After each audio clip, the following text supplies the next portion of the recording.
நான் தற்பொழுது பெரம்பூரில்தான் இருக்கிறேன். நடைப்பயிற்சிக்காக வந்தேன்.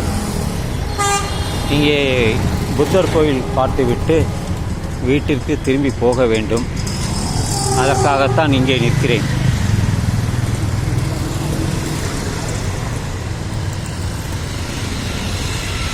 சைத்தான் வேதம் ஓதுகிறது, சைத்தான் வேதம் ஓதுகிறது என்று சொல்வார்கள்.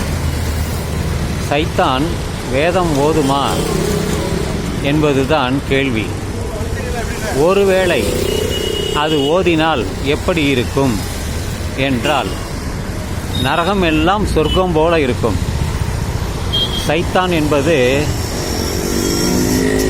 ஒரு நல்லதுக்கு கெட்டது. சைத்தான் இது கிறிஸ்துவ மதத்தில் சொல்வார்கள். சைத்தான் வேதம் ஓதுமா என்று சொல்வார்கள். அப்படி வேதம் ஓதினால் எப்படி இருக்கும் என்றால் இதுதான். இது நரகம் சொர்க்கமாக இருக்கும். நீங்கள் எல்லாம் நரகத்திற்கு போங்கள், அங்கே உங்களுக்கு சொர்க்கம் காத்திருக்கிறது என்று. இந்த நரகம் சொர்க்கம் எல்லாம் எல்லா மதத்திலுமே இருக்கிறது. முக்கியமாக இந்த கிறிஸ்துவ மதத்திலும் இருக்கிறது சொர்க்கம் நரகம். இந்து மதத்திலும் இருக்கிறது. ஆனால் புத்த மதமோ அப்படி ஒன்று இல்லை, சமண மதமோ அப்படி ஒன்று இல்லை என்று சொல்லியது. அதனால்தான் இந்த தலைப்பை எடுத்துக்கொண்டு நான் பேசி வருகிறேன். பெரம்பூரிலிருந்து சைத்தான் வேதம் ஓதுகிறது என்றால் அப்படி ஓதினால் கெட்டதை நல்லதாக சொல்லும்.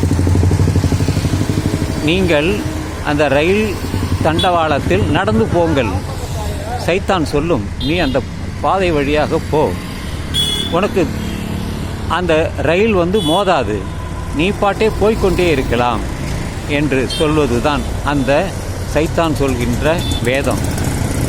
இதையெல்லாம் நம்ம எடுத்துக்கொள்ளக்கூடாது. ஒரு பேச்சுக்காக தான் சொல்கிறேன். சைத்தான் வேதம் சொன்னால் அதை நாம் எடுத்துக்கொள்ளக்கூடாது. அதுபோல நம்மிடையே பல சைத்தான்கள் இருக்கிறார்கள். எல்லா மதத்திலுமே சைத்தான் ஓதக்கூடியவர்கள் இருக்கிறார்கள். பொதுவாக அவர்கள் எல்லாம் கெட்டதை நல்லதாக உருவகப்படுத்தி சொல்வார்கள். அதனால்தான் இந்த பதிவு. எதெல்லாம் கெட்டதோ, உதாரணமாக மாமிசம் சாப்பிட்டால் உடலுக்கு கெடுதல். ஆனால் அதை நீ சாப்பிடு, அதில் உனக்கு புரதச்சத்து அதிகமாக இருக்கிறது, கொழுப்பு உனக்கு தேவை, உன்னுடைய எலும்பு பலமாகும் என்று சொல்வார்கள்.